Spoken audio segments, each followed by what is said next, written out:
Olá, hoje falaremos sobre anestesia na cirurgia de quadril. Esse tipo de cirurgia tem como principal indicação a fratura de quadril, que acomete principalmente a população idosa. 1,6 milhão de pessoas sofrem de fratura de quadril todo ano. Em 2050, esse número saltará para 6,3 milhões, pegando principalmente aquela população dos 65 aos 99 anos. Também é mais comum em mulheres e tem mortalidade girando em torno de 4 a 14%. É comum o surgimento de grande limitação funcional após uma fratura de quadril. Mas por que o idoso é mais propenso a quedas? Isso deve-se a alguns fatores de risco presentes nessa população. A idade avançada, 80 anos ou mais, história prévia de quedas, imobilidade, fraqueza muscular de membros inferiores, equilíbrio diminuído, dano cognitivo e polifarmácia, que é a utilização de 5 ou mais fármacos ao mesmo tempo. Além disso, 1 em cada 3 indivíduos acima de 65 anos sofre queda e 1 em 20 daqueles que sofreram uma queda terão fratura ou necessitarão de uma internação. O paciente que necessitar de uma cirurgia de quadril após uma fratura terá duas opções anestésicas: a realização de uma raquianestesia ou uma anestesia geral. Vamos falar melhor o que vem a ser a raquianestesia. Ela é definida como a aplicação de um anestésico local no interior do espaço subaracnoide, na região lombar, como mostra a figura. Tem como indicações cirurgias infraumbilicais e de membros inferiores. A grande vantagem dela reside no tempo de execução curto e rápida recuperação, além da analgesia pós-operatória. Mas, afinal, para cirurgias de quadril, alguma abordagem anestésica é mais vantajosa ou oferece menos riscos? Para buscarmos a resposta dessa questão com respaldo científico, formulamos nossa pergunta clínica realizando a estratégia PICO, um acrônimo para paciente, intervenção, comparação e desfecho. Assim, nossa pergunta clínica ficou a seguinte: em pacientes que realizarão cirurgias de quadril, a raquianestesia é superior à anestesia geral quanto à mortalidade? Para realizarmos nossa pesquisa clínica de fatos, recorremos ao PubMed, uma base de dados científicas, utilizando as palavras-chave Anesthesia General, Anesthesia Spinal e Hip Fractures. Encontramos 41 ensaios clínicos e 4 revisões sistemáticas. Como queríamos o estudo que estivesse no topo da pirâmide de evidência, recorremos à revisão sistemática mais recente sobre o assunto, que comparou pacientes vítimas de fratura de quadril quanto à melhor abordagem anestésica. O objetivo dessa revisão foi fornecer uma visão geral da literatura, avaliando a influência da técnica anestésica para a cirurgia de fratura de quadril. Critérios de inclusão: apenas estudos com seres humanos, publicados entre 2010 e 2016, que avaliassem as vantagens da técnica de anestesia geral comparado com a do neuroeixo em adultos com fraturas de quadril. Estudos prospectivos, randomizados e observacionais foram incluídos. Os desfechos foram mortalidade em 30 dias, mortalidade hospitalar e tempo de permanência hospitalar. Foram excluídas séries de casos e revisões temáticas e utilizou-se os seguintes termos nas buscas de dados. Pelos critérios de inclusão foram encontrados 1.693 artigos após a remoção das duplicadas. A partir dos critérios de elegibilidade, foram incluídos 23 estudos para esta revisão sistemática. Quanto ao risco de viés, foi utilizada a Cochrane NRSI para os 20 estudos observacionais e a Cochrane Risk of Bias Tool para os 3 estudos randomizados.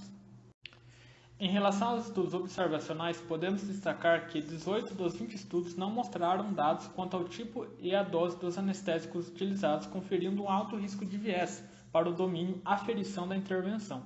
Também foi relevante o fato de todos os estudos apresentarem alto risco de viés na seleção dos participantes.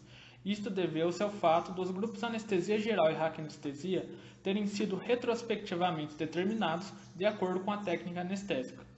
Quanto ao domínio perdas, 18 dos 20 estudos não tiveram ausência importante de dados. Em um dos estudos, no entanto, a taxa de mortalidade no grupo anestesia geral e raquianestesia não foi demonstrada corretamente. No domínio aferição dos desfechos, 19 dos 20 estudos tiveram baixo risco de viés, pois utilizaram de ferramentas estatísticas adequadas para a comparação dos resultados. Por fim, o risco de viés geral, que leva em conta o resultado dos 7 domínios, mostrou que 14 estudos tiveram alto risco de viés, 5 moderado risco de viés e apenas 1 baixo risco de viés. Em relação ao risco de viés dos estudos randomizados, observa-se que no domínio ocultação da alocação, todos os estudos tiveram risco de viés incerto, pois as informações sobre o processo de ocultação da sequência aleatória foram insuficientes. Em um estudo, a ocultação utilizou-se de envelopes, mas não estava claro se estava selado, era opaco ou enumerado. Agora, quanto à geração de sequência aleatória, 2 estudos tiveram viés incerto e um de baixo risco de viés. No de baixo risco foi utilizada uma tabela de números aleatórios, possibilitando a produção de grupos comparáveis.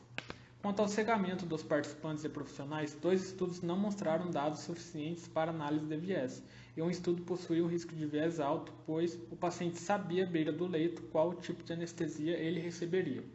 Por fim, todos os estudos quanto ao viés de atrito e viés de relato demonstraram baixo risco de viés, pois os dados relacionados aos desfechos principais estavam completos e todos os desfechos primários e secundários pré-especificados foram reportados de acordo com o que foi proposto. No total foram avaliados 413.999 pacientes, 249.408 receberam anestesia geral e 150.964 receberam anestesia neuroaxial. Os desfechos primários do estudo foram mortalidade em 30 dias, mortalidade hospitalar e tempo de internação. O gráfico representado abaixo, conhecido como gráfico em floresta ou forest plot, consiste na representação gráfica dos resultados de uma meta-análise. Os resultados da meta-análise vêm graficamente através de uma figura em formato de losango ou diamante. Agora, quanto ao gráfico propriamente dito, existem 2 eixos. O eixo horizontal, tecnicamente conhecido como eixo de dispersão do tamanho do efeito, e o eixo central, que representa a ausência de diferença entre as intervenções, ou seja, o eixo em que o odds ratio ou risco relativo é igual a 1. Em cada lado do eixo central há um setor que favorece uma intervenção específica. No nosso caso, o lado direito do eixo central representa a intervenção anestesia geral e o lado esquerdo representa a raquianestesia.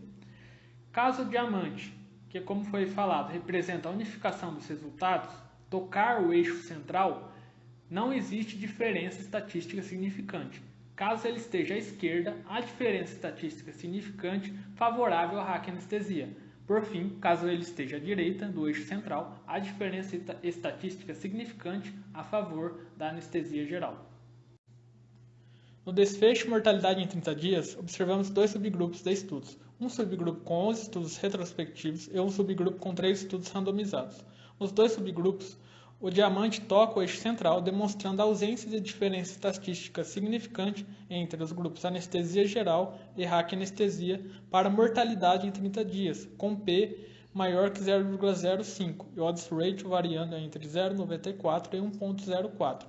A heterogeneidade foi medida pelo teste da inconsistência, sendo I² igual a 4%, o que significa baixa heterogeneidade. Portanto, para o desfecho mortalidade em 30 dias, tanto faz a realização de anestesia geral e raquianestesia, pois, como demonstrado, não há diferença estatística significante. A mortalidade hospitalar foi avaliada por 5 estudos. O resultado da meta-análise mostra que a incidência de mortalidade hospitalar no grupo raquianestesia foi significativamente menor. Observamos que o diamante, que representa o resultado da meta-análise, encontra-se à esquerda do eixo central, o que significa um resultado a favor do grupo raquianestesia, com P menor que 0,05 e intervalo de confiança do odds ratio variando entre 0,76 e 0,95. O teste da inconsistência mostrou um I² igual a 28%, o que representa moderada heterogeneidade, pois I² maior que 25% e menor que 50%. Quanto ao desfecho de tempo de internação, este foi avaliado por 7 estudos retrospectivos observacionais e 2 estudos randomizados. Foi demonstrado um valor significativamente menor no tempo de permanência no grupo raquianestesia em relação ao grupo anestesia geral, em média 6 horas a menos de estadia no hospital.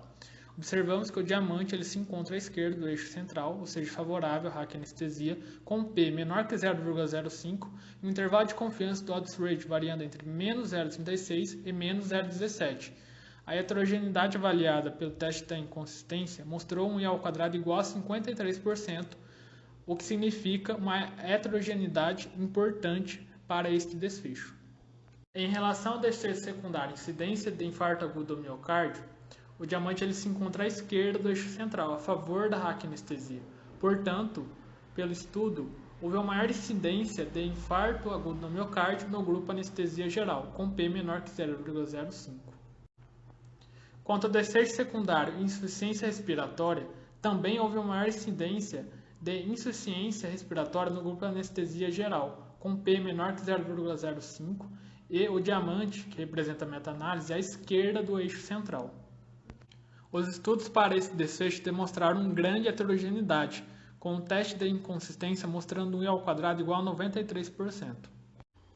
Para avaliarmos a qualidade de evidência dos desfechos apresentados, foi utilizado o sistema GRADE, cuja classificação inicial da qualidade de evidência é definida a partir do delineamento dos estudos. Como esta revisão baseou-se principalmente em estudos observacionais, todos os desfechos apresentados tiveram uma qualidade de evidência inicialmente baixa. Os 3 desfechos primários apresentados tiveram importantes limitações metodológicas, pois utilizaram de estudos com alto risco de viés. Assim, a graduação da qualidade da evidência diminuiu de baixa para muito baixa para estes 3 desfechos. Além do mais, o desfecho insuficiência respiratória teve elevada heterogeneidade, o que também diminuiu a qualidade da evidência para este desfecho. Por fim, nenhum fator foi capaz de elevar a qualidade da evidência destes desfechos. Assim, a qualidade da evidência foi baixa para infarto agudo do miocárdio, muito baixa para os 3 desfechos primários e para o desfecho insuficiência respiratória. A partir dos dados apresentados nessa revisão sistemática, pode-se concluir que a raquianestesia é superior à anestesia geral em pacientes submetidos a cirurgias de quadril. Ela apresenta menor mortalidade hospitalar, menor tempo de internação, menos riscos de infarto e insuficiência respiratória. Só que isso deve ser visto com ressalvas, pois a qualidade da evidência ou foi baixa ou foi muito baixa. Assim, mais estudos devem ser feitos com vistas a, de fato, chegarmos a uma conclusão com um nível de evidência maior. Obrigado pela atenção. Até mais.